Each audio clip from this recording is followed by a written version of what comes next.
议员杜素莹争取林德游泳池改建全民运动馆，原本是专区第4座，但因为2届的流标，目前专区已经有10座的全民运动馆，离完成第4座却一直延后。对此嘛，询问体育局目前的进度。咱有2处的流标啦，吼，即马标出啊嘛。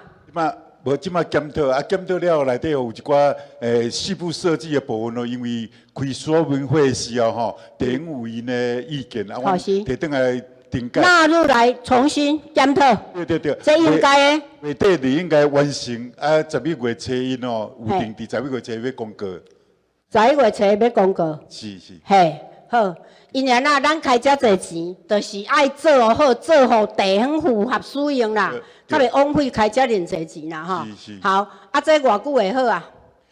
这是一档的工作，365天的迄个工作天。工作天对。好，那么就在算114年的年底就会好。哦，年底啦，希望会好。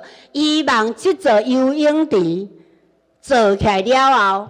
不管人要来招，咱家己要办全运会、全中运拢会当使用啦。嘿，莫搁去共招啊。议员表示，因为该案涵盖游泳池、甲多功能活动中心的补强，因此伫个发包顶面有真侪厂商较无愿意。预计年底前会用个完成细部设计甲发包，明年底就用个顺利完工。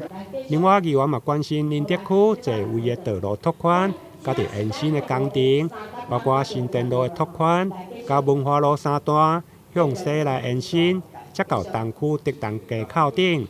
因为经费庞大，目前干务局嘛正争取中央生活款道路的预算。台南新闻林跟杨顺怀采访报道。